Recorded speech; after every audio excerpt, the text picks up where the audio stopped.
Suara tak dengar, Ustaz.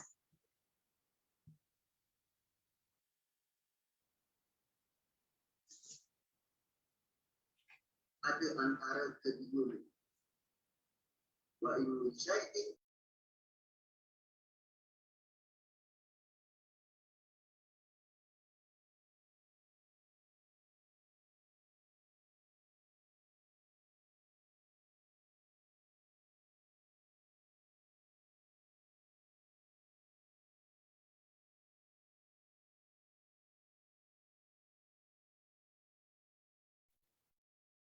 Baik, bismillahirrahmanirrahim. Boleh dengar suara saya? Jelas, Ustaz. Okey, baik. Kita mula insya-Allah. Bismillahirrahmanirrahim. Assalamualaikum warahmatullahi wabarakatuh. Alhamdulillahirabbil alamin wassalatu wassalamu ala nabiyyina Muhammadin wa ala alihi wa ashabihi ajma'in. Wa ba'd. Pertama dan selama-lamanya segala pujian dan pujaan kita pada Allah Subhanahu wa taala yang sekali lagi mempertemukan kita dalam perkongsian mingguan kita pada petang Jumaat yang penuh dengan keberkatan ini. Lalu insya-Allah pada hari ini kita akan meneruskan bicara kita berkenaan dengan ayat-ayat di dalam surah Al-Maidah. Di mana perkongsian kita adalah pada ayat-ayat dan surah-surah dan ayat-ayat yang mempunyai sebab penurunan. Lalu di antara ayat-ayat yang ada sebab penurunan adalah ayat yang kita bacakan pada minggu yang lepas.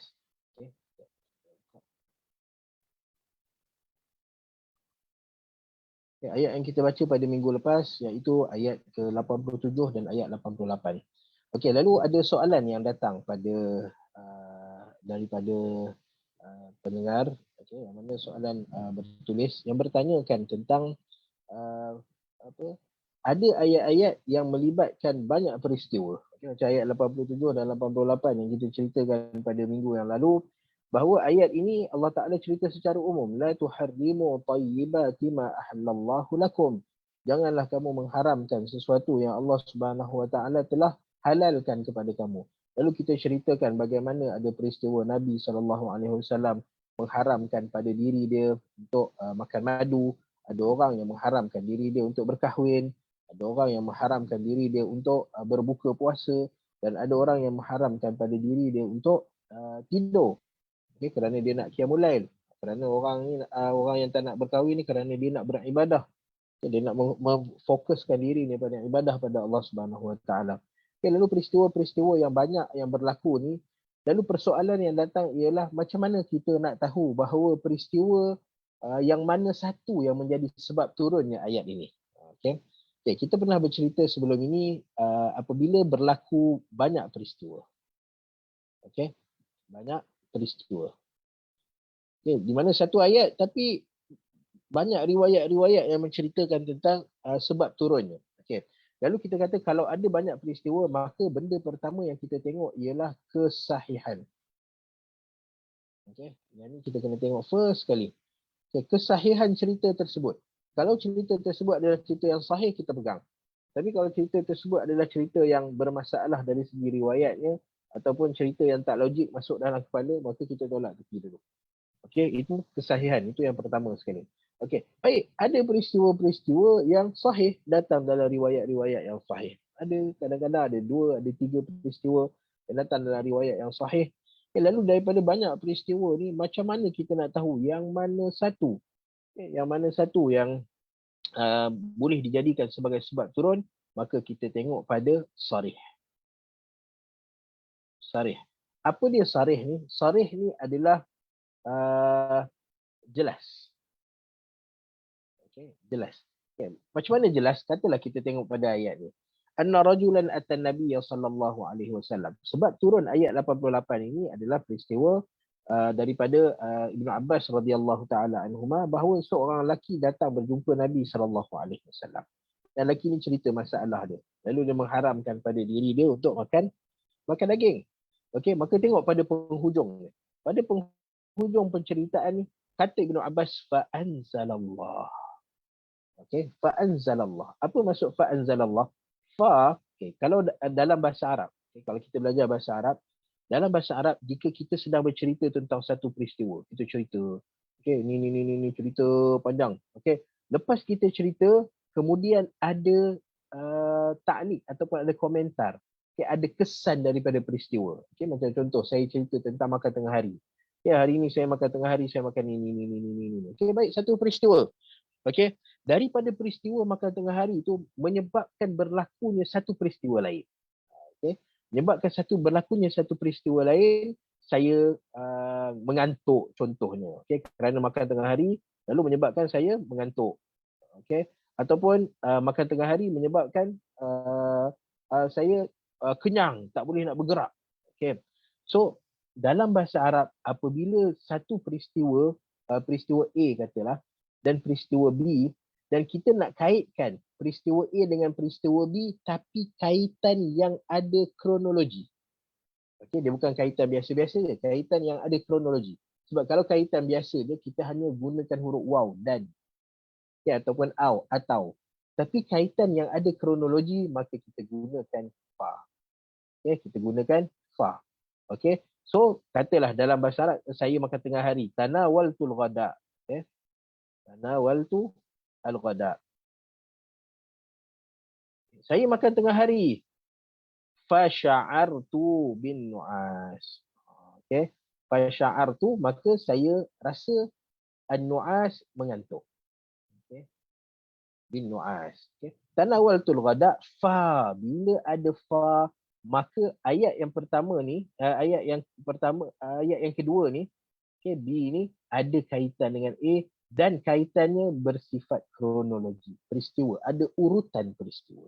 Okay, so bila ada urutan peristiwa dekat sini, maka kita tahu bahawa ini adalah satu bukti yang jelas. Nampak?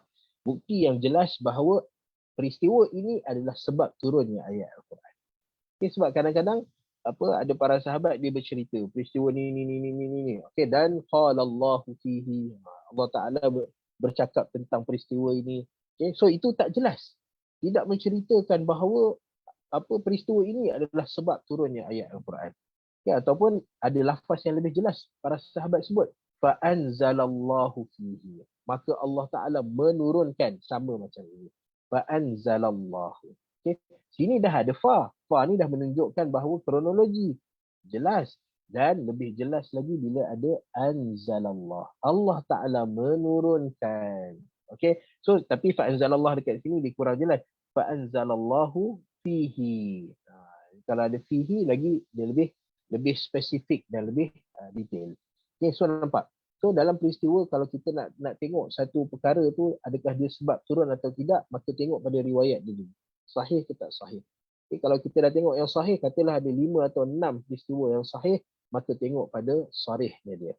Okay, yang mana yang para sahabat cerita ini adalah sebab turun ayat. Okay, maka kita pegang kepada yang itu. Okay, baik. Dan soalan yang kedua bertanya tentang apabila turun ayat-ayat Al-Quran, apa yang Nabi SAW buat. Okay, kita pernah bercerita tentang bagaimana Nabi SAW. Nabi SAW dia ada satu kaedah dalam syariah. Okay, satu kaedah dalam syariah yang dinamakan la yajuzu, la yajuzu ta'khirul bayan. Saya pernah cerita benda ni. Okay, ta'khirul bayan an waqtil hajah. Okay, an waqtil hajah. Okay. Okay, apa maksud kaedah ni? La yajuzu ta'khirul bayan an waqtil hajah. Maksudnya, tidak dibenarkan, dilarang sama sekali untuk kita melewat-lewatkan, memberitahu sesuatu, memberi penerangan terhadap sesuatu ketika mana orang memerlukan penerangan tersebut. Okay. Okay, para sahabat radhiyallahu taala anhum, maka mereka ni nak bersyariah, nak hidup bersyariah, maka mereka memerlukan panduan daripada Al-Quran dan hadis Nabi dan daripada Nabi SAW. Okay. Dan Nabi SAW tahu benda yang Nabi nak sampaikan, syariat yang Nabi nak sampaikan adalah daripada Allah Subhanahu Wa Taala. Maka kerana itu apabila turun sahaja ayat Al-Quran kepada Nabi SAW, maka Nabi terus sampaikan. Sebab apa? La yajuzu ta'khir. Apa ta'khir? Ta'khir ni akhir. Akhir maksudnya dinamakan akhir sebab dia lewat. Okay. So orang yang akhir sekali sampai, maksudnya dia last sekali sampai, dia lewat sampai. Okay. La yajuzu ta'khirul bayan. Tidak boleh sama sekali melewatkan penjelasan daripada waktu yang diperlukan. Sahabat perlukan Al-Quran, datang Al-Quran pada Nabi, Nabi SAW terus sampaikan kepada para sahabat. Dan para sahabat yang mendengar Al-Quran daripada Nabi SAW ada dua jenis. Satu, para sahabat yang memiliki keupayaan untuk menghafal. Okay, maka mereka mendengar Nabi SAW baca, mereka hafal. Okay, dengar hafal terus. Okay. Ini Allah Subhanahu Wa Taala bagi kelebihan pada mereka. Okay, dan ada sahabat yang lagi satu, Nabi SAW baca, mereka tulis. Okay, so bila Nabi SAW datang kepada baginda Al-Quran, Nabi akan panggil sahabat kedua-duanya. Yang menghafal Nabi panggil dan yang menulis pun Nabi SAW panggil mereka. Okay, so inilah apa, dan macam tu juga kita. Okay, kita Al-Quran tak turun pada kita. Tetapi kalau kita tengok satu peristiwa yang berlaku depan mata kita, ada orang melakukan kesalahan dalam solat contohnya.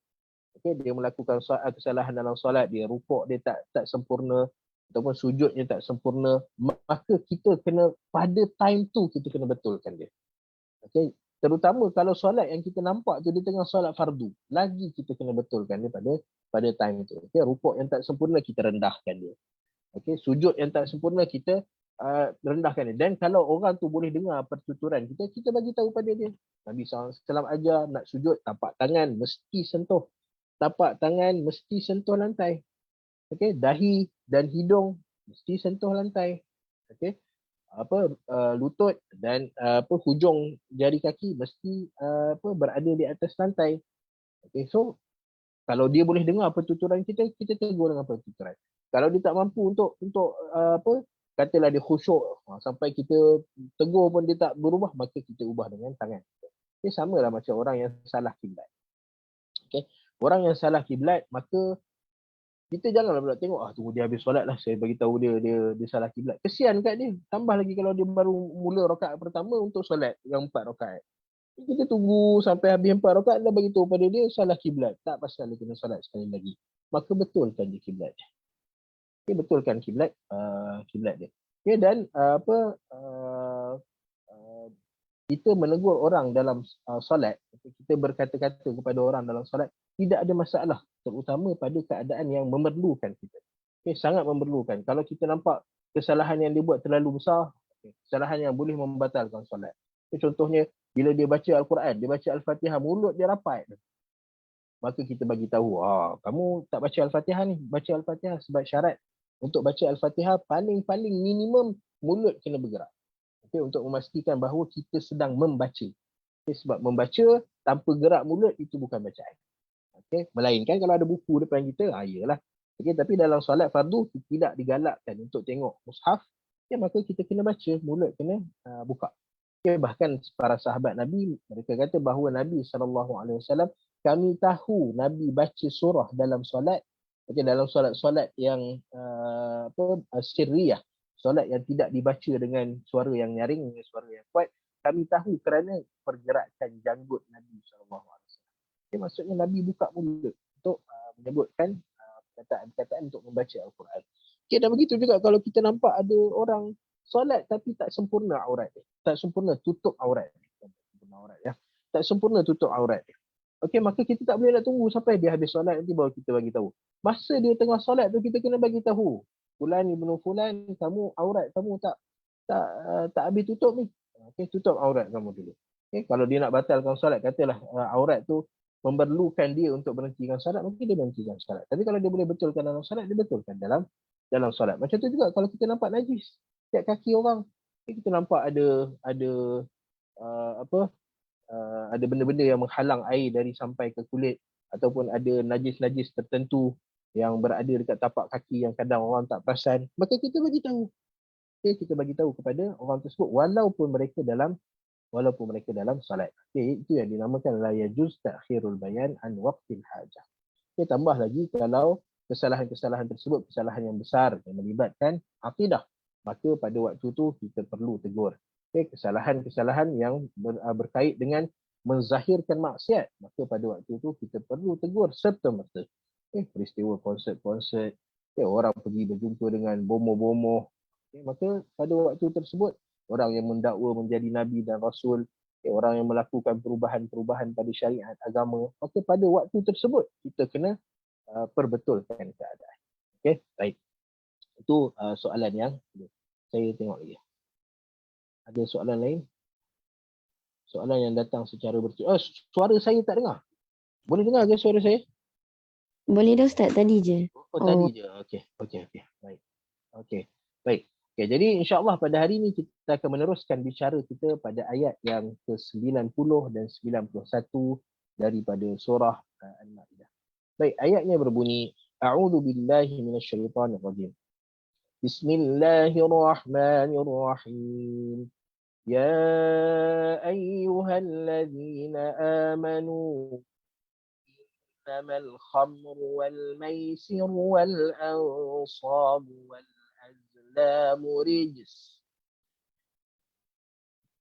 إنما الخمر والميسر والأنصاب والأزلام رجس من عمل الشيطان فاجتنبوه لعلكم تفلحون إنما يريد الشيطان أن يوقع بينكم العداوة والبغضاء في الخمر والميسر ويصدكم عن ذكر الله وعن الصلاة فهل أنتم منتهون.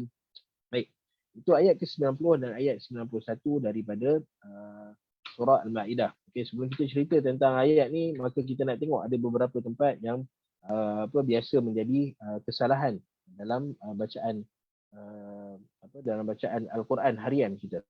Okey, yang pertama adalah pada perkataan kha, huruf tebal.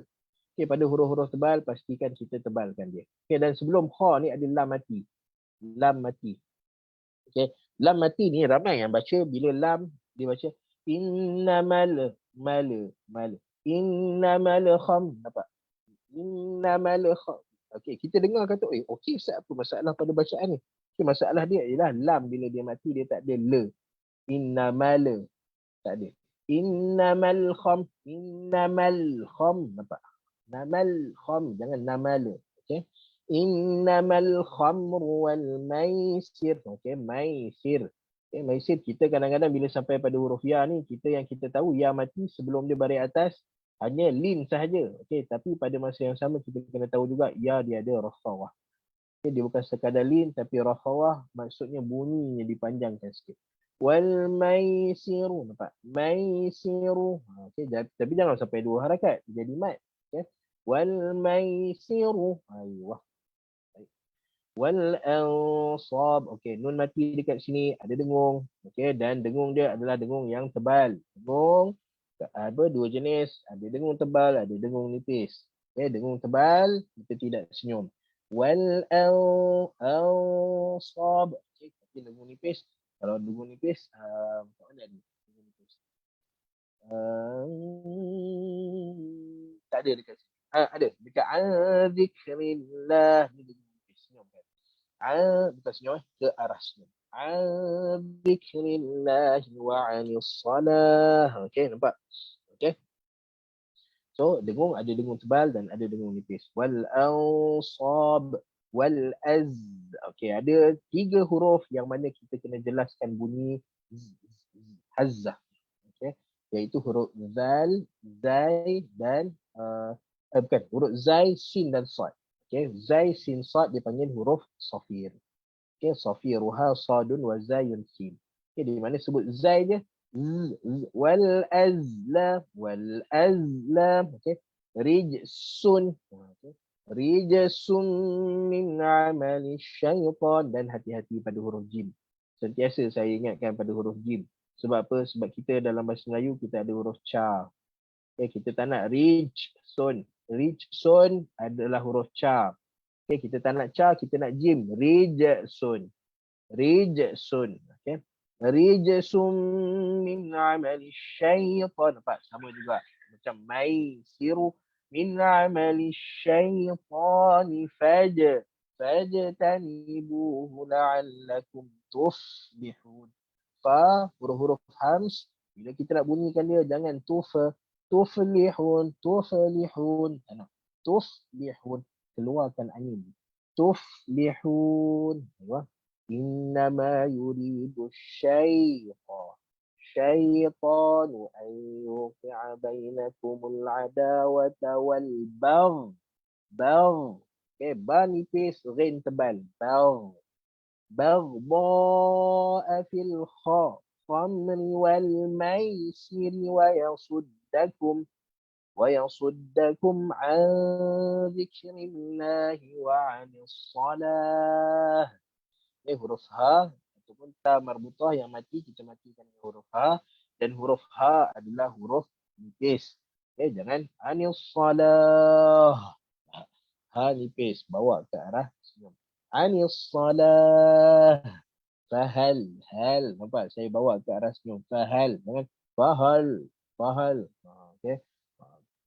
Fahal antum muntahun. Okay, nampak? Dengung yang nipis.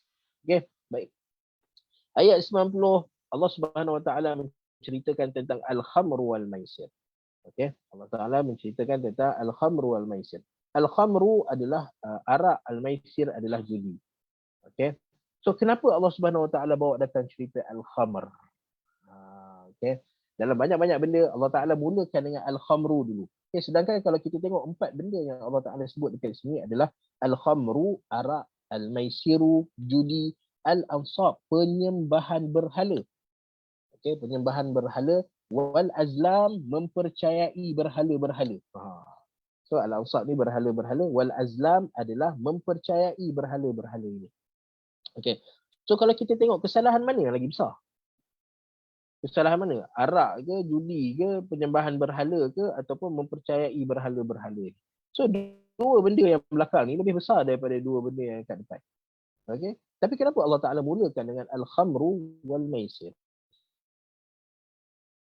Kenapa Allah Ta'ala mulakan dengan arak ni? Okay. Kerana Allah Ta'ala nak kaitkan dengan ayat sebelum ni. Okay, ayat sebelum ni ayat 88. Okay, ataupun 89. Taiban. Okay. Allah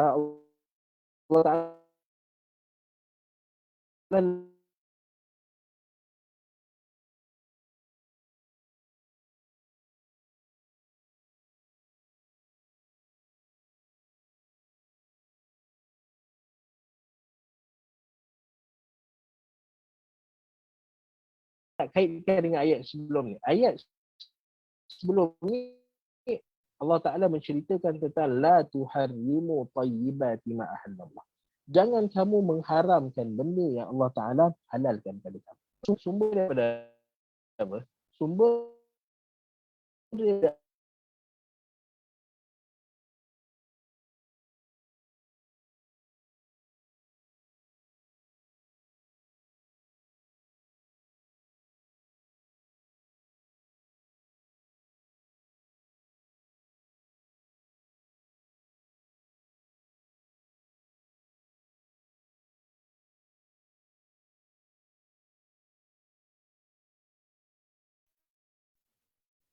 baik.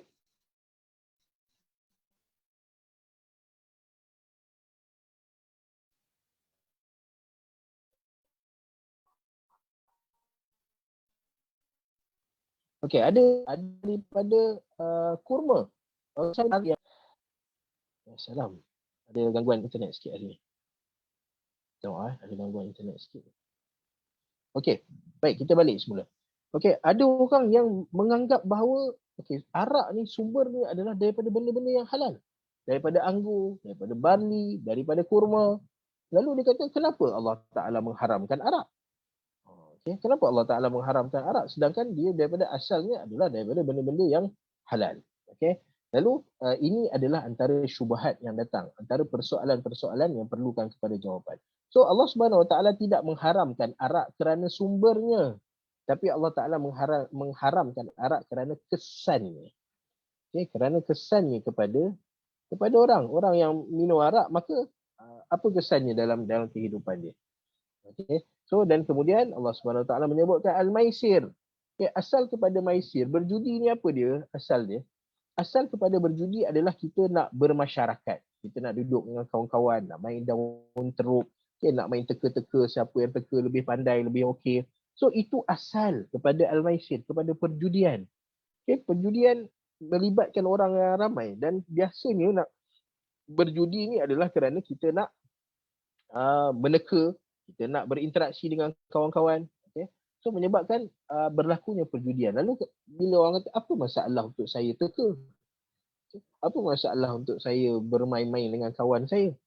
Masalah dia bukan pada nak bermain-main atau meneka. Masalahnya adalah pada mempercayai ataupun ada kezaliman dari segi setiap orang bayar tapi hanya seorang je yang dapat. Kalau main kutu tu semua orang bayar dan semua orang dapat. Tapi ada keadaan semua orang bayar tapi seorang je dapat. So ini adalah satu kezaliman. Al-maisir. So Allah Subhanahu Wa Taala mulakan ayat ini dengan al-khamru dan al-maisir kerana kaitan dia dengan ayat sebelumnya. Lalu al-khamru adalah arak. Dan arak wal-maisir, maisir adalah judi. Dan segala bentuk perjudian. Wal-ansab, al-ansab adalah berhala-berhala. Dan berhala-berhala dinamakan nasab. Nasab maksudnya tegak. Nasaba maksudnya tegak. Kerana apa? Kerana orang yang nak menjadikan berhala, dia seolah-olah meletakkan benda tu tegak depan dia. Meletakkan benda tu kukuh depan dia. Dia dah tak nampak benda lain. Dia dah tak nampak Allah Subhanahu Wa Taala sebagai Tuhan. Dia dah tak nampak qada dan qadar Allah Subhanahu Wa Taala. Dia hanya nampak benda yang dia tegakkan depan mata dia. So itu nasab. Wan nusub. Allah Subhanahu Wa Taala dah sebut pada ayat yang ketiga daripada permulaan surah Al-Maidah. Allah Taala dah cerita.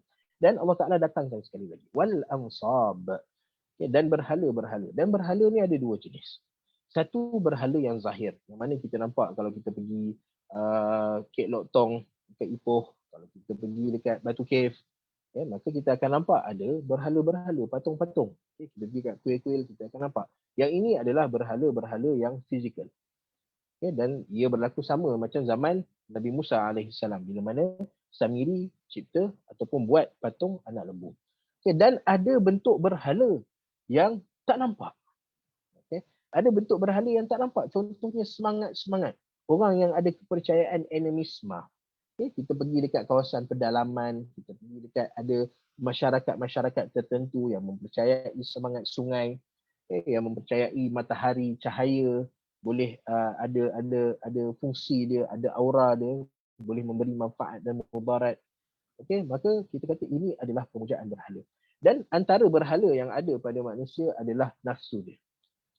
Nafsu dia. Apabila manusia ni mempertuhankan nafsu dia. Allah Ta'ala sebut, afara'aita man ittakhadha ilahahu hawa. Allah Ta'ala kata ada sebahagian manusia ni yang mempertuhankan apa? Hawa nafsu dia. Al-ansab. Wal azlam. Al-azlam, apa dia al-azlam? Al-azlam tadi kita kata adalah apabila kita mempercayai berhala-berhala ini. Apabila kita meletakkan keimanan dan keyakinan kita pada berhala-berhala ini. So macam contoh orang yang antara benda yang azlam ni, pada asal azlam ni pada zaman Nabi SAW, orang-orang kafir Quraisy di Makkah pada zaman Nabi SAW, mereka percaya bahawa adanya Tuhan yang mengurus tadbirkan mereka.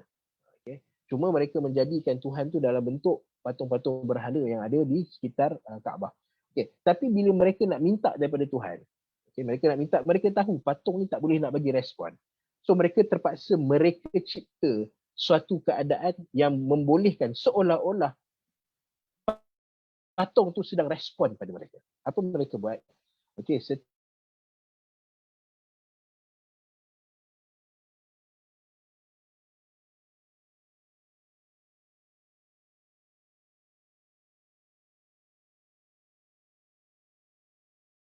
Kali mereka nak istikharah, pergi bermusafir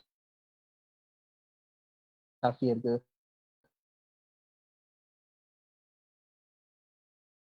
nak masuk perniagaan ke, nak pergi perang ke, nak berkahwin anak panah tu, kalau pergi kanan mereka teruskan, kalau pergi pun pergi dan pendek. Kalau panjang kita teruskan, kalau pendek tak. Seolah-olah benda tu pesanan daripada Tuhan.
Okey, baik.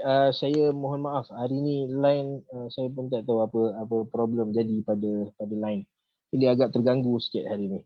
Okey, boleh dengar balik ke suara saya? Dengar Ustaz, jelas. Dengar Okey, Ustaz. baik. Baik. Saya mohon maaf tadi. Okey, baik. Allah Subhanahu Wa Taala menyebutkan beberapa perkara di dalam Al-Quran. Okey, yang mana Allah Subhanahu Wa Taala sebut pada akhir surah Rum. Innallaha indahu ilmus sa'ah. Okey, hari kiamat. Okey. Wa yunazzilul ghaith. Allah Taala menurunkan hujan. Wa ya'lamu ma fil arham. Allah Taala tahu apa yang ada dalam rahim ibu. Wa ma tadri nafsum madza taksibu ghada wa ma tadri nafsum bi ayyi ardin tamut. Allah Subhanahu Wa Taala tahu masa depan. Dan Allah Subhanahu Wa Taala tahu bi ayyi ardin tamut, kematian seseorang. Okey, 5 perkara ini Allah Subhanahu Wa Taala sebut. Kenapa Allah Taala highlightkan 5 perkara ni? Sedangkan benda-benda gaib ni banyak lagi selain daripada 5 ni. Tetapi kenapa hanya 5 ni sahaja yang Allah Subhanahu Wa Taala highlightkan? Okey.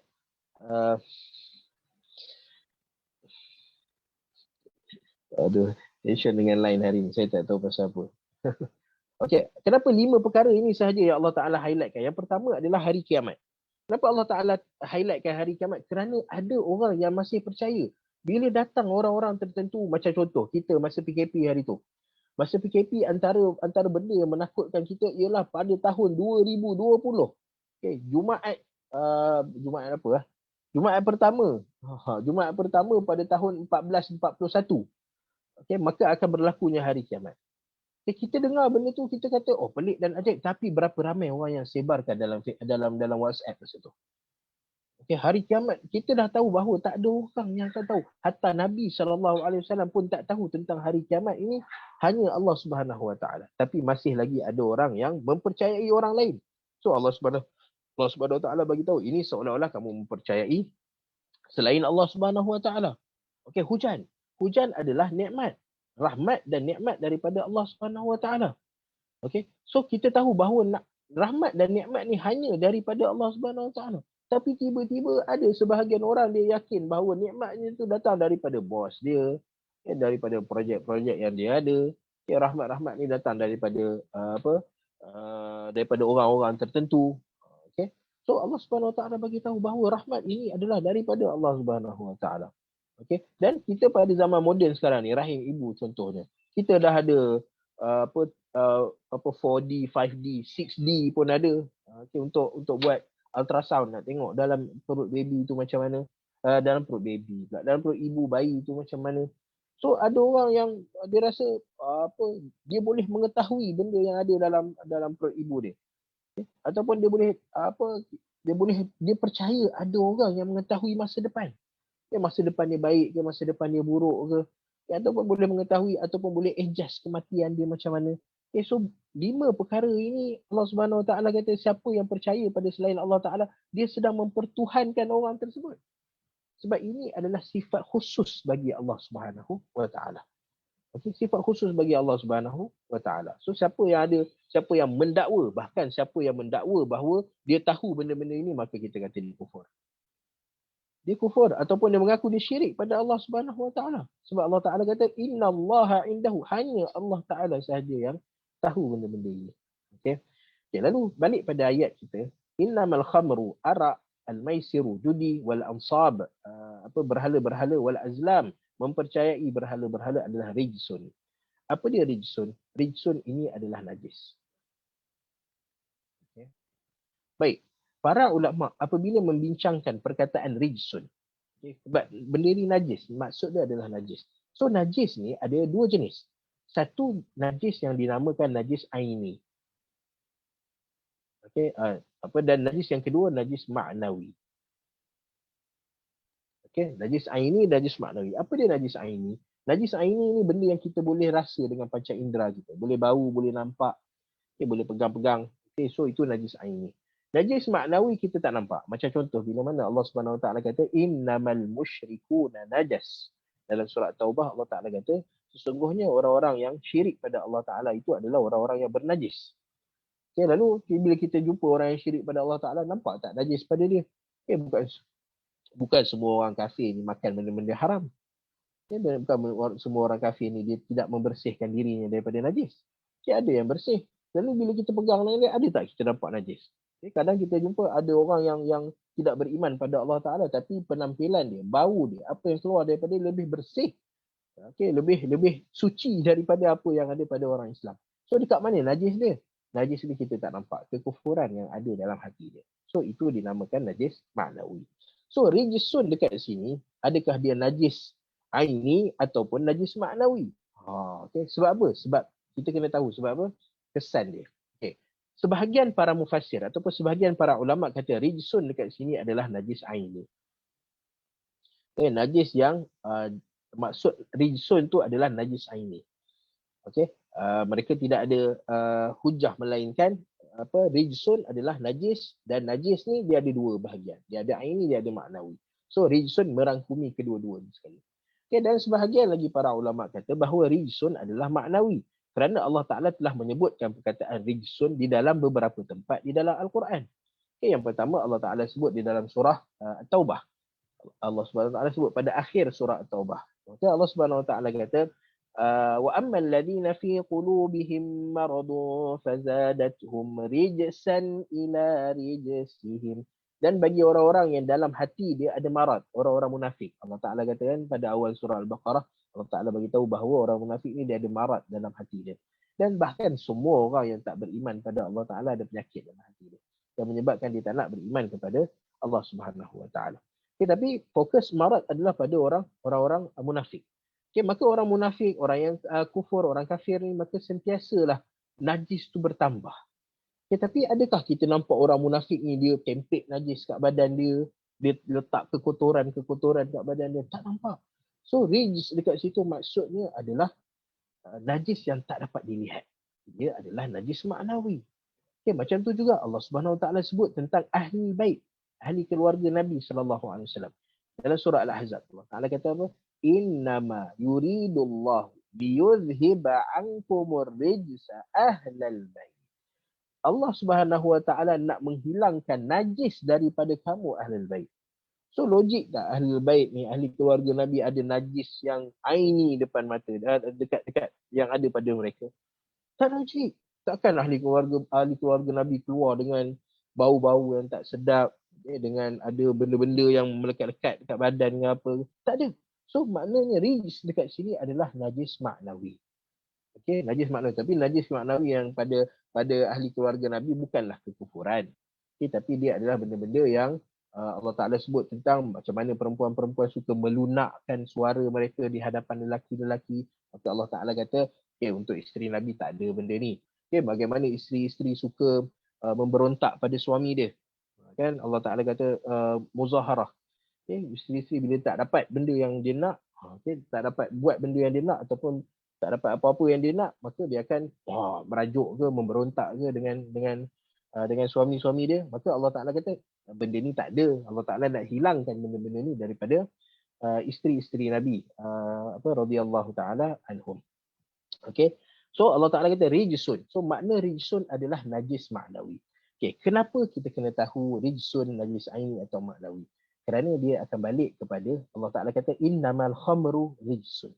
Arak adalah rijsun. Arak adalah najis. Okey, katalah al-maisir. Judi adalah najis. So najis pada judi, kita kalau tengok orang main judi, nampak tak ada najis dekat judi tu? Okay, pergi kat slot ke, pergi kat Las Vegas ke, okay, kita ataupun naik kat Genting Highland ke, ada tak kita nampak dekat tempat orang main judi tu ada najis? Tak ada. Okay, maka maisir judi adalah najis maknawi, najis yang tak dapat dilihat. Okay, najis yang kenapa dia najis? Kerana Allah Ta'ala nak orang beriman anggap benda tu bagaikan najis. Jauhkan diri daripada benda-benda tersebut. Allah Ta'ala akan sebut dekat belakang tu. Okay. Wal ansab. Okay, pergi kat berhala-berhala. Okay, kita tengok dekat kawasan, kadang-kadang dekat kawasan perumahan kita. Dekat kawasan perumahan kita ada toko-toko Cina. Okay, kan banyak kat rumah-rumah ada warna merah tu kan. Rumah kecil warna merah. Okay, kemudian ada kadang-kadang ada tempat-tempat ada kuil-kuil. Sebab kuil ni dia main buka je kat mana yang boleh kan. Ada kuil-kuil. Okay. So bila kita pergi kat tempat tu, ada tak kita nampak najis-najis bertaburan kat situ ke? Dekat berhala-berhala tu diletakkan benda-benda kotor ke? Tak ada. Okay, so kita tahu bahawa berhala ini adalah najis maknawi. Dia pada asal hakikatnya adalah batu. Batu benda yang bersih. Bahkan batu digunakan untuk membersihkan najis. Okay. Pada asalnya dia adalah kayu. Pada asalnya dia adalah besi. Okay. Bahkan ada orang yang buat berhala daripada kurma. Wal azlam. Dan azlam mempercayai lagi lah dia bukan najis. Dia bukan najis aini yang tak dapat dilihat. Okay, so dia yang dapat dilihat dia adalah najis maknawi. Okay, so kalau tiga benda ni adalah najis maknawi, okay, al-maisir, al-ansab, al-azlam adalah najis maknawi, maka tentunya yang pertama ini juga adalah najis maknawi. Arak adalah najis maknawi. Okay, dengan kata lain arak bukan najis aini. Kalau arak tumpah dekat baju kita, maka kita boleh bawa dia pergi solat. Nampak kesan dia? Okay. Kesan daripada nak tahu rijsun ni adakah dia najis aini atau maknawi, maka dia akan membawa kepada hukum arak. Okay, hukum arak ataupun hukum benda-benda yang beralkohol. Okay. Kita ada perbincangan kan tentang pakai minyak wangi ada alkohol boleh ke tak boleh. Okay, maka kita kata al-khamr, benda yang ada alkohol, benda yang ada arak, dia adalah najis, tapi najis dia bukan najis aini. Okay, najis aini kita kena buang dan bersihkan sebelum kita pergi solat. Kerana syarat sah solat adalah bersih diri dan pakaian daripada dan tempat solat daripada najis. Okay. So arak memandangkan dia bukan najis aini, maka kita boleh, kalau bukanlah kita maksudnya kita bawa arak tu, kalau boleh jauhkanlah. Allah Subhanahu Wa Taala suruh jauhkan diri daripada arak, takkan kita nak bawa arak pergi. Tapi nak cerita kalau kita pakai sesuatu yang beralkohol ataupun ada kandungan arak di dalamnya, okey, maka tidak ada masalah untuk kita bawa dia pergi solat kerana najisnya adalah najis ma'nawi. Okey, boleh? Baik. Sambung ayat tu. Keempat-empat benda ni adalah najis min amali syaitan. Dia adalah najis kerana penglibatan syaitan dalam benda tu. Semua benda-benda yang ada kaitan dengan syaitan, maka Allah Ta'ala kata apa? Ia adalah najis. Okay, apa je kalau kita buka Al-Quran, kita buka hadis Nabi SAW, Allah Ta'ala cerita tentang ini adalah perbuatan syaitan. Okay. Syaitan dia akan gerakkan kamu untuk makan benda-benda haram. Syaitan akan, Allah Ta'ala sebut dalam surah An-Nisa, wala umanniyannahum wala amurannahum fala yubattikunna azanal an'am wala amurannahum fala yughayyirunna khalqallah. Okey, so perubahan-perubahan yang berlaku pada binatang. Kadang kita pergi pada binatang, kita suka nak buat macam-macam kat binatang, kat kucing, dekat ayam, dekat lembu, dekat unta. Okay, kita nak adjust dia, nak make up dia bagi apa semua. So merubah pada ciptaan Allah Subhanahu Wa Taala adalah benda yang dilarang. Okay, dan bila kita tahu ini adalah antara perbuatan syaitan, maka kita stop. Sama juga kita mengubah penampilan diri kita. Okay, kita tak suka ada janggut contohnya. Allah Ta'ala bagi kita janggut. Kita tak suka ada janggut. Kita pergi cukur janggut kita. Okay, kita pergi cukur janggut kita. Maka dekat sini adalah satu larangan. Kerana Allah Ta'ala cerita ini adalah perbuatan syaitan. Yang mana kamu kena tinggalkan perbuatan-perbuatan syaitan. Okay, dan bahkan keseluruhan semua perkara-perkara dosa dan maksiat adalah daripada godaan syaitan. maka kamu kena layan bagaikan apa? Bagaikan rijsun, bagaikan najis. So kita tengok benda najis ni, ada tak orang nak duduk sebelah benda najis? Kalau najis datang pada dia, menjerit-jerit dia, tak nak apa ni bawa najis kan. So macam tu juga dosa dan maksiat yang datang daripada amal syaitan, maka kena anggap macam najis. Maka Allah Ta'ala turunkan satu perintah, fajtanibuh. Okey, fajtanibuh bukan sekadar tinggalkan, tapi jauhkan diri. Okey, jauhkan diri. Okay, daripada arak, bukan hanya tinggalkan arak. Ada orang minum arak lalu dia tinggalkan arak, tapi arak tu masih ada dalam rumah dia. Allah Ta'ala kata, fajtanibuh, jauhkan diri kamu daripada arak. Sebab tu para sahabat radhiyallahu ta'ala anhum, bila mana mereka dengar perkataan fajtanibuh ni, apa yang mereka buat? Mereka buat bekas-bekas yang dahulunya berisi arak, maka mereka akan sental, gosok, basuh sampai tak ada bau, tak ada kesan arak lagi. Okey. Dan kalaulah masih ada kesan color sikit kan, arak kan daripada anggur kan. So anggur ni kadang-kadang dia meninggalkan warna merah ke apa ke. Okey, so bila ada kesan lagi, maka mereka akan pecahkan. Mereka akan pecahkan bekas tersebut. Mereka akan hancurkan bekas tersebut. Pasal apa? Kerana mereka faham Allah Ta'ala nak jauh. Okay. Walaupun tak ada perintah daripada Nabi, bahkan membazir. Sebab dia bukan najis air ni. Dia bukan benda yang bernajis. Okay. Yang diharamkan adalah minum arak. Tapi kesan-kesan dia tu, dia dah tak menjadi sesuatu yang najis. Tapi kerana begitu bersemangatnya para sahabat ni nak ikut perintah Nabi SAW untuk menjauhkan, ikut perintah Allah Subhanahu Wa Taala, maka mereka pecahkan, hancurkan bekas-bekas yang ada arak. Wal maisir, semua benda-benda yang membawa kepada perjudian, maka jauhkan. Okay, jauhkan walaupun untuk betting tanpa duit. Okay, betting tanpa duit, sebab kita duk pakai kata betting ni kena pakai duit. Kalau tak pakai duit tak ada masalah. Tapi kita jauhkan juga. Sebab apa? Sebab dia boleh membawa kepada perjudian. Okay, wal ansab, kepercayaan kita kepada Tuhan selain Allah Subhanahu Wa Taala. Bila mana kita sakit, kita letakkan kepercayaan kita pada siapa? Pada doktor. Doktor boleh sembuhkan kita. So ini adalah mempertuhankan selain Allah Subhanahu Wa Taala. Maka berhati-hati. Okay, wal ansab, ataupun apa lagi? Bila kita dalam keadaan yang memerlukan. Okay, kita kata siapa yang boleh bantu kita? Kerajaan.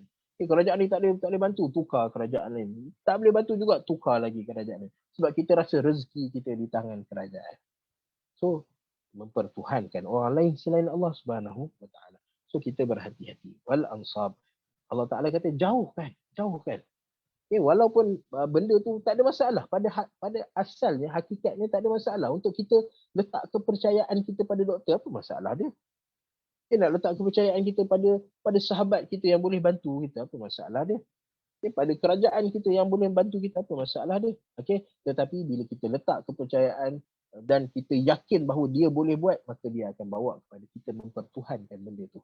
Okay, mempertuhan dengan erti kata meletakkan, memberikan hak Allah Ta'ala pada dia, pada orang lain. Okay? So Allah Ta'ala kata fajtanibuh, jauhlah benda-benda seperti ini. Al-azlam, untuk mempercayai Tuhan-Tuhan selain Allah Ta'ala. So sebab tu Nabi SAW kata, man ata arrafan, siapa yang pergi jumpa bomoh, dia tak percaya lagi bomoh cakap apa. Dia tak kenal pun bomoh tu muka dia macam mana, apa bomoh ni boleh buat, tak boleh buat. Tapi dia datang je. Dia datang je jumpa bomoh, maka Nabi SAW kata, man ata arrafan, lam tuqbal lahu salatun arba'ina yawma. Allah Ta'ala tak terima salat dia 40 hari. Kenapa sampai macam tu? Okay. Sedangkan dia belum lagi buat benda-benda yang menunjukkan dia percaya bahawa bomoh ni ada mengetahui perkara-perkara gaib. Okay, tapi nak tutup jalan. Fajtanibuh. Allah Ta'ala kata jauhkan. Okay, daripada perkara-perkara seperti ini. Fajtanibuh. La'allakum tuflihun. Semoga kamu mendapat kejayaan. Okay. Lalu Allah Subhanahu Wa Ta'ala sebutkan selepas itu adalah sebab. Okay, sebab kenapa Allah Subhanahu Wa Taala mengharamkan perkara-perkara di atas ni. Okay, perkara-perkara yang ada di atas ni. 4 perkara ni. Okay, dan sebelum tu kita nak tengok juga, adakah level sama arak dan judi dengan penyembahan berhala? Tak sama. Penyembahan berhala ni kufur, syirik pada Allah Subhanahu Wa Taala. Al-khamr dan al-maisir, arak dan judi adalah dosa besar. Ini dosa besar yang mana dekat akhirat nanti Allah Ta'ala boleh nak ampunkan. Walaupun minum banyak mana arak sekalipun, tapi Allah Ta'ala dengan rahmat ni, kalau Allah Ta'ala nak ampunkan, Allah Ta'ala ampunkan dosa. Okay, tapi bagi orang yang sembah selain Allah Ta'ala kata, la yaghfiru an yushraka bih. Allah Ta'ala tak akan ampunkan dosa-dosa orang yang syirik pada Allah Subhanahu Wa Ta'ala. Okay, tapi diletakkan 4 ni satu level. Innamal khamru wal maisiru wal ansabu wal azlam. Diletakkan sama level. Kenapa? Kerana Allah Ta'ala nak bagi tahu bahawa pengharaman dalam banyak-banyak benda yang bersifat dosa besar. Dan banyak-banyak benda yang bersifat dosa besar, antara dosa besar yang paling besar adalah al-khamru dan al-maisir. Minum arak dan berjudi. Ini adalah dua perkara yang besar. Sebab apa? Kita kata apa al-khamru dengan al-maisir lagi besar? Bukankah zina lagi besar? Mencuri, merompak tu lagi besar. Okey. So bukankah dua benda yang saya sebut tadi, zina dan merompak tu lagi besar daripada minum arak dan berjudi? Okey. Sebab orang yang berzina, dia dekat dalam kawasan tu je. Dia tak keluar daripada kawasan zina. Okey. Dosa dia tak melampau pada benda-benda lain. Okey, dia hanya buat dosa tu. Orang yang merompak, dia hanya merompak je. Tak buat benda lain. Tetapi orang yang minum arak dan orang yang bermain judi, dia boleh buat segala macam kekufuran, segala macam dosa dan maksiat yang lain. Dia minum arak, dia boleh berzina, dia boleh merompak, dia boleh bunuh orang. Okay. Al-maisir pun sama. Orang yang berjudi, kalah judi. Tengok macam mana orang keadaan bila kalah judi. Dalam keadaan terdesak, tambah lagi orang dah muda tuntut hutang-hutang yang ada. So macam mana keadaan orang yang terlibat dengan perjudian. Okay, maka kerana tu Allah Ta'ala letak dia punya level dia sama level dengan al-ansabu, dengan al-azlam. Walaupun dia orang ni dalam kategori dosa-dosa besar. Sebab apa? Dahsyat kesan daripada arak, kesan daripada judi. Okay, sebab tu Allah Ta'ala cerita tentang sebab. Innama yuridu syaitanu an yuqi'a bainakumul adawata wal baghdha'a fil khamri wal maisir. Okay, lalu kenapa Allah Ta'ala haramkan? Kerana Allah Ta'ala tahu bahawa syaitan menggunakan arak dan judi untuk apa? Untuk menyebarkan permusuhan. Al-adawah, permusuhan. Tengok apa jadi. Kita akan dengar cerita nanti. Macam mana Ibnu Abbas cerita apa yang berlaku, pergaduhan apa yang berlaku. Sa'ad bin Abi Waqqas, apa yang jadi pada dia. Okay. Sebab turunnya ayat ni adalah ni. Al-adawatu wal baghdha. Okay, ayat 90 dan 91. Sebab turun ayat kita akan tengok nanti. Al-baghdha adalah kebencian. Permusuhan dan kebencian. Okay, kalau tak musuh pun akan ada kebencian antara satu sama lain. Dan musuh dan benci ni dia berkait rapat antara satu sama lain. Orang bermusuh sebab apa? Sebab dia tak suka. Orang tak suka, dia akan jadi musuh. Al-adawatu wal baghdha. Okay, so Allah Ta'ala sebut syaitan nak kamu bermusuh, terutama antara kamu orang yang beriman pada Allah Subhanahu Wa Ta'ala. Al-baghdha, permusuhan. Allah Ta'ala, syaitan nak kamu saling membenci antara satu sama lain. Sebab tu Nabi SAW larang kita daripada ikut syaitan. Nabi kata, la yahillu li muslimin an yahjura akhahu fawqa salasati ayyam. Tidak halal bagi seorang yang beriman pada Allah Subhanahu Wa Ta'ala untuk tidak bertegur sapa. Untuk tidak bertegur sapa dengan saudara se-Islam dia lebih daripada 3 hari. Okay, lebih daripada 3 hari. Sehari tu pun syaitan dah gelak dah. Ha seronoknya. Okay, so kalau 3 hari maka syaitan berjaya dalam apa yang dia nak. Dia hanya nak menimbulkan permusuhan dan nak menimbulkan kebencian antara anak-anak Adam. Okay. Wa yasuddakum an dzikrillahi wa 'anis salah. Dan orang-orang yang terlibat dalam arak dan judi ni, maka wa yasuddakum an dzikrillah. Dia akan menghalang kamu daripada mengingati Allah Subhanahu Wa Ta'ala. Okay, orang yang dalam keadaan mabuk, dia tak boleh berfikir. Ada tak jumpa orang mabuk yang subhanallah. Tak jumpa, mustahil. Orang mabuk kata Allah. Tak jumpa, mustahil. So, apabila ada arak, maka arak ini akan menghalang kita daripada melakukan ibadah dan ketaatan pada Allah Subhanahu Wa Ta'ala. So, dengan kata lain, nampak Allah Ta'ala punya sifir. Okay, arak dosa. Arak ni benda yang dosa. Okay, dan bila kita sibuk dengan dosa, maka kita akan terhalang daripada ibadah.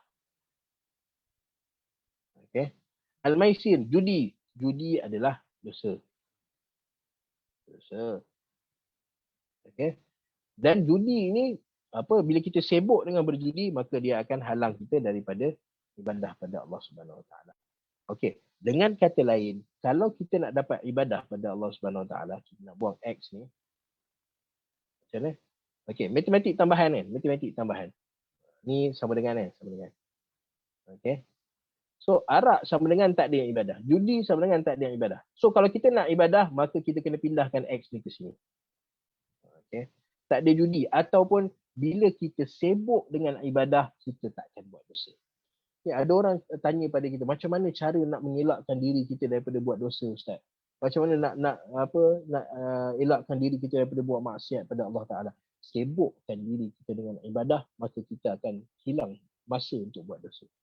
Tetapi bila kita ada terlalu banyak masa, maka dekat sinilah syaitan datang dan kata, buatlah ni, buatlah tu, buatlah ni, buatlah tu. Okey, itu yang menyebabkan kita jatuh dalam dosa dan maksiat.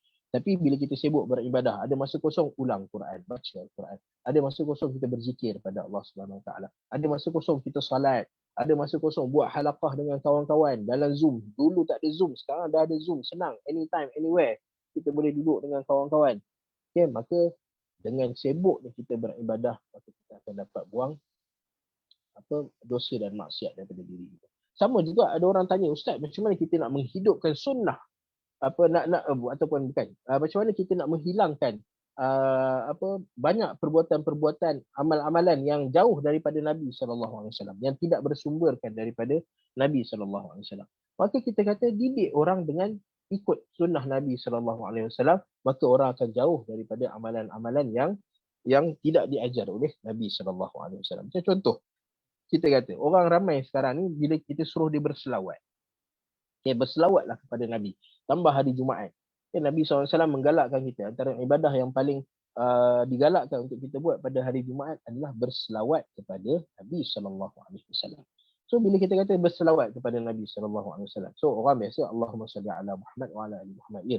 Okay, tapi bagi orang-orang yang sebahagian orang dia dah terbiasa dengan selawat-selawat tertentu daripada kecil.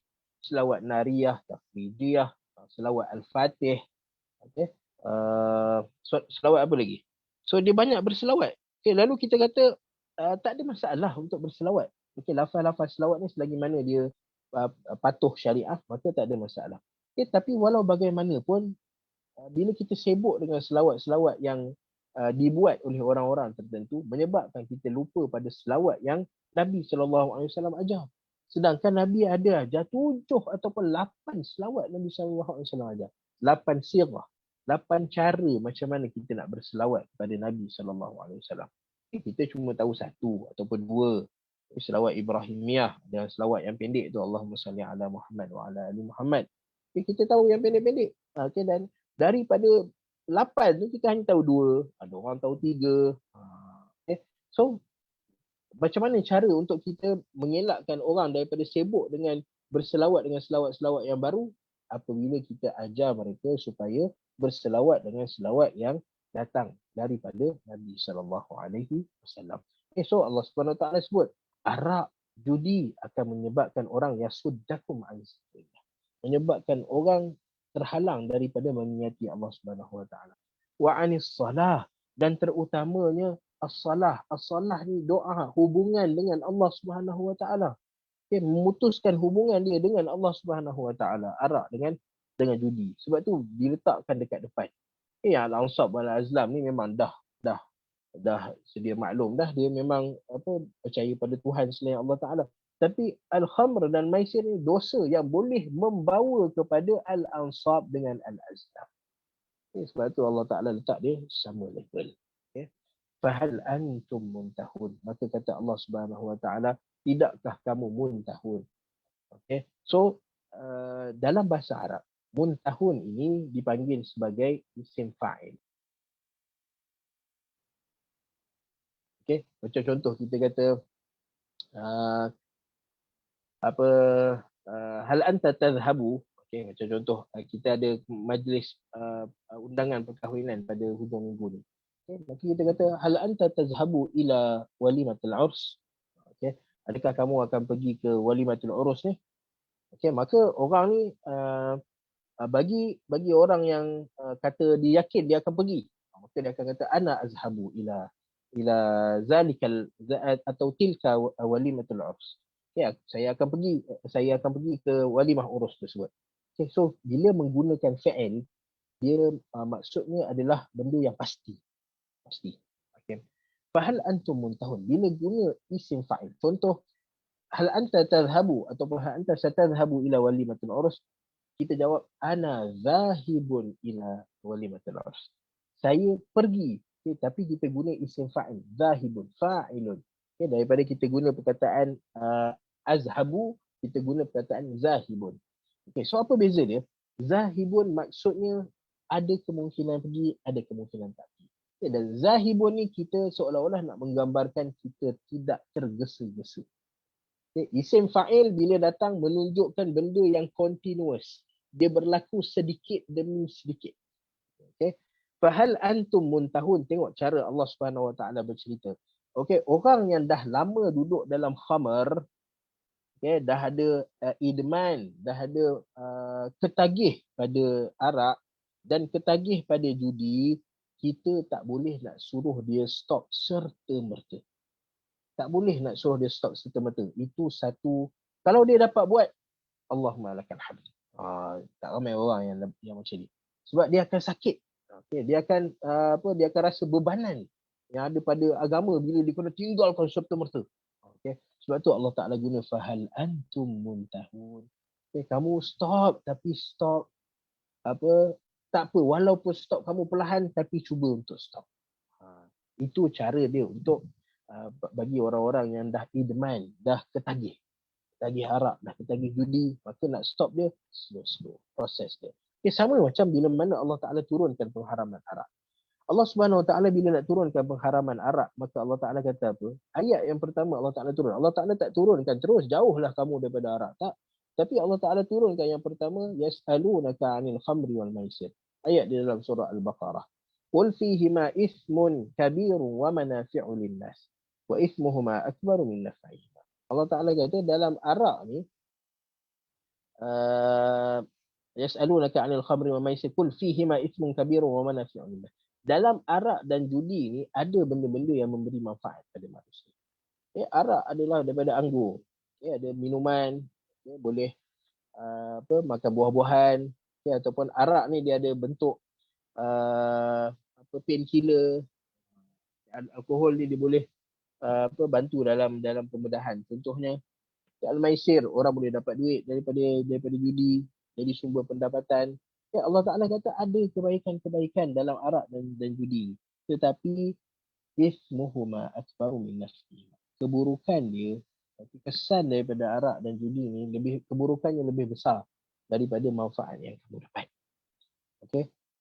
Itu ayat pertama Allah Subhanahu Wa Taala datangkan. Allah Ta'ala tak kata haram terus arak dengan judi pada waktu itu.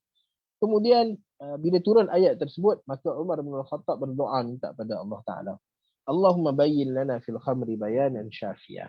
Ya Allah, bagilah sesuatu yang jelas sikit. Sebab tak jelas. Tak jelas bila arak ni ada kebaikan, ada keburukan. So, kita nak halang orang daripada minum arak pun, orang akan kata, arak ni ada kebaikan, kenapa nak halang saya daripada minum arak? Saya nak dapatkan kebaikan daripada arak. Kan jadi susah. Sebab tu Umar kata, Allahumma bayyin lana fil khamri bayanan syafiyah. Okay, ya Allah, bagi penerangan yang lebih jelas. Okay, maka Allah Subhanahu Wa Taala turunkan ayat, Ya ayyuhalladzina amanu la taqrabus salata wa antum sukara. Ayat dalam surah An-Nisa yang kita dah lalu dah. Okay. Jangan kamu mendekati solat dalam keadaan kamu sukara. Okay. Jangan kamu mendekati solat dalam keadaan kamu mabuk.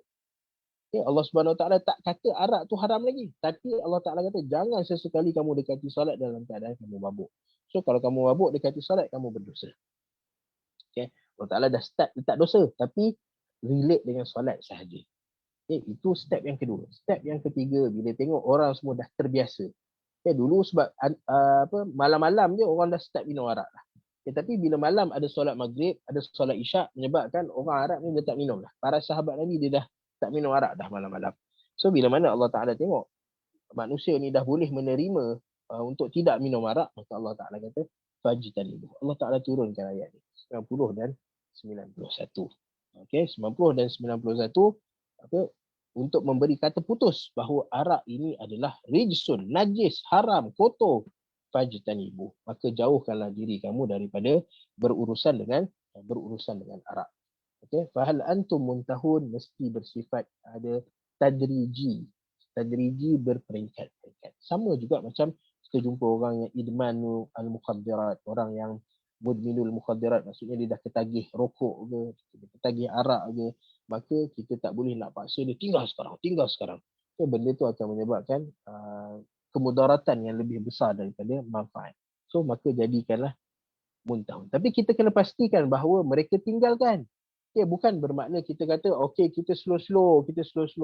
Okay, kita nak mempertahankan orang yang minum arak ni, kita mengata janganlah keras sangat dengan dia, jangan kuat sangat dengan dia. Okay, tapi pada masa yang sama kita benarkan dia minum arak lagi, minum.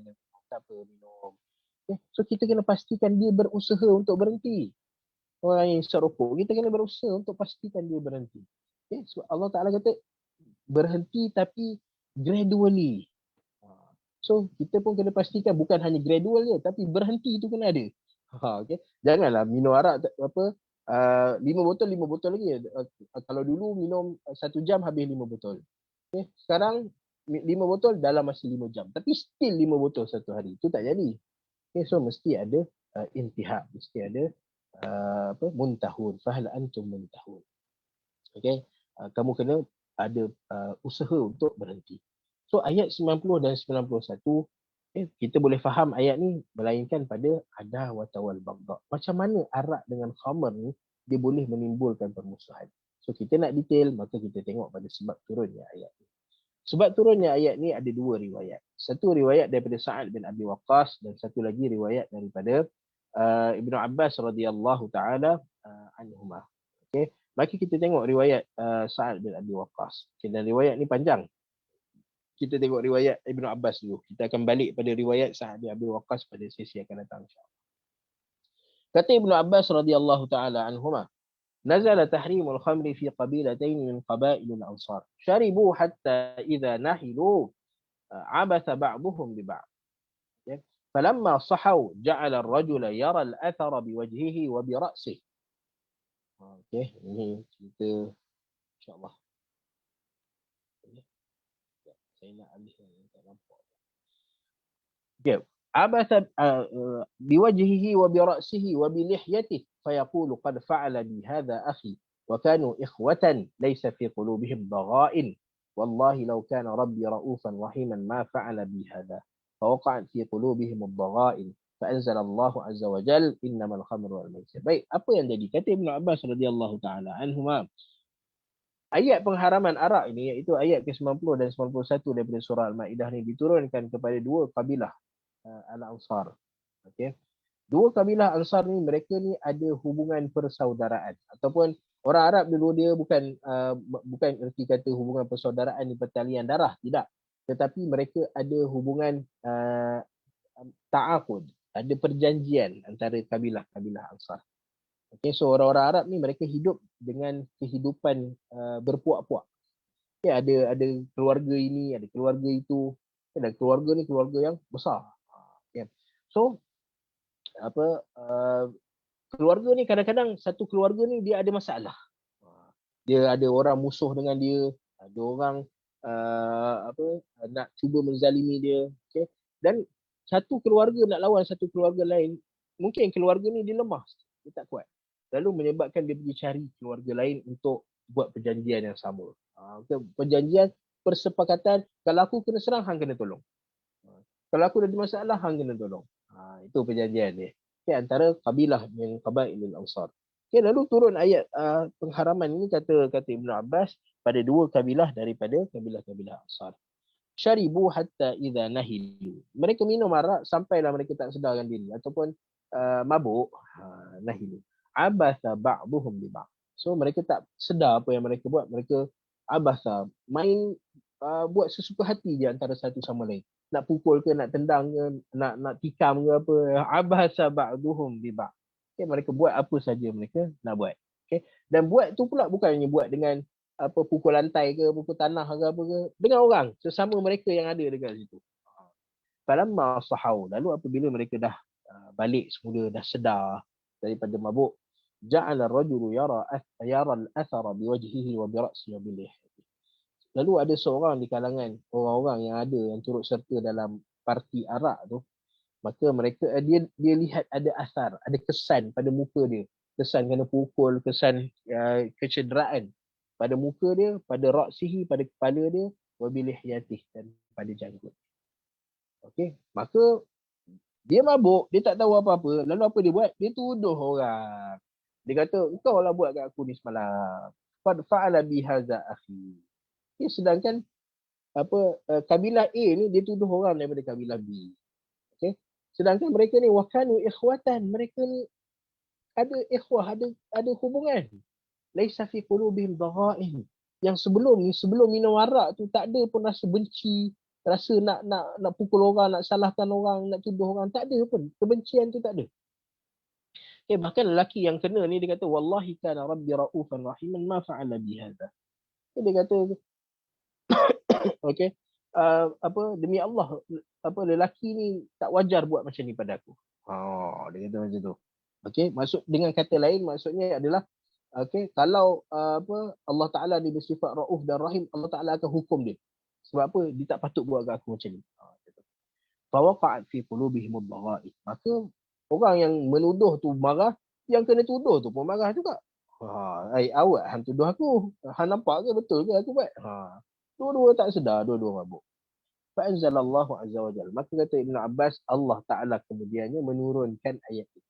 So kata-kata Ibn Abbas, fa'anzalallah menunjukkan bahawa secara sarih, bahawa ayat ini diturunkan kepada dua kabilah Ansar ni.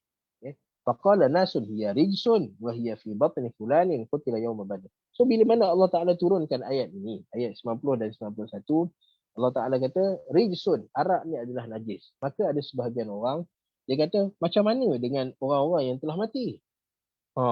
Orang yang dulu-dulu yang tak sempat dengan kita tapi dia minum arak lalu dia mati. So dalam perut dia ada najis. Dia mati dalam perut dia ada najis. Okey. Maka Allah Subhanahu Wa Taala turunkan laisa 'alal ladzina amanu wa 'amilus solihati junahun fima ta'imu. Kita akan tengok pada ayat yang ke-93 nanti. Okay, bagaimana Allah Subhanahu Wa Taala memberi kelonggaran kepada orang-orang yang telah yang sempat minum arak dan telah meninggal dunia. Kita akan tengok nanti pada ayat 93. So nak ceritakan bahawa antara sebab kata Ibnu Abbas radhiyallahu taala anhuma, antara sebab pengharaman arak ini adalah apabila dua kabilah yang saling sokong menyokong antara satu sama lain tapi disebabkan oleh minum arak dan ada kecederaan-kecederaan yang tak tahu di mana puncanya, menyebabkan berlakunya bagha'il, berlakunya kebencian, permusuhan, rasa tidak sedap antara satu sama lain. Dan kita akan tengok lepas ni apa pula yang jadi pada Sa'ad bin Abi Waqqas radhiyallahu taala anhu, Sa'ad bin Abi Waqqas radhiyallahu taala anhu, insya-Allah pada sesi yang akan datang. Okey, jadi insya-Allah kita sempat hari ini pada ayat 90 dan 91, dan sebelum kita berpisah saya nak buka untuk soalan. Siapa nak soalan dan siapa yang nak berkongsi, kalau ada perkongsian maklumat ke. Tadi saya terkeluar banyak kali, kalau ada orang tulis soalan dia akan hilang. Okay. Ulang balik cerita orang kafir. Cerita mana? Banyak sangat cerita orang kafir ni. Okey, ada soalan ke? Tak ada ke saya terputus? Saya ada. Tak ada, Ustaz. Ada tapi tak ada soalan. Okey, tak ada soalan tak apa. Alhamdulillah. Okey, so ayat ini menceritakan tentang arak dan bagaimana arak itu najis dan kita kena melayan benda-benda yang bersifat arak ini bagaikan najis. Okey, tapi najis yang dimaksudkan adalah najis maknawi. Walaupun najis maknawi tapi kerana perkataan najis tu kita jauhkan dia. Okay, dan dia bukan najis aini yang mana kalau kena pada mana-mana bahagian dekat anggota badan kita, hatta kena pada kulit sekalipun, maka dia bukan bersifat najis dan kita boleh bawa pergi solat ataupun bawa lah pergi mana-mana kita nak bawa, kerana dia bukan najis. Okey. Baik, insya-Allah pada sesi akan datang kita akan bercerita secara lebih detail sebab Sa'ad bin Abi Waqqas, sebab turunnya ayat ni. Di samping kita akan sentuh beberapa ayat Al-Quran yang Sa'ad bin Abi Waqqas merupakan sebab turunnya ayat-ayat tersebut. Okey, jadi insya-Allah kita tangguhkan dulu perkongsian kita pada petang ini. Apa yang baik tu daripada Allah Subhanahu Wa Taala, yang buruk tu daripada kekurangan dan kelemahan diri saya sendiri. Okey, dan saya memohon maaf banyak-banyak hari ini ada benda yang di luar kawalan saya di mana tak dapat nak internet. Okey, internet terganggu sikit pada hari ini. Okey, terganggu sikit pada hari ini, lalu insya-Allah kita cuba usaha untuk kita memperbaiki sama-sama benda yang kita boleh baiki. Jadi insya-Allah kita tangguhkan dulu perkongsian kita dengan tasbih kafarah. Subhanakallahumma wa bihamdika asyhadu an la ilaha illa anta astaghfiruka wa atubu ilaik. Baik, wa sallallahu ala nabiyyina Muhammad wa ala alihi wa ashabihi ajma'in. Walhamdulillahi rabbil alamin. Kita jumpa lagi pada sesi akan datang insya-Allah. Terima kasih Assalamualaikum. Ustaz.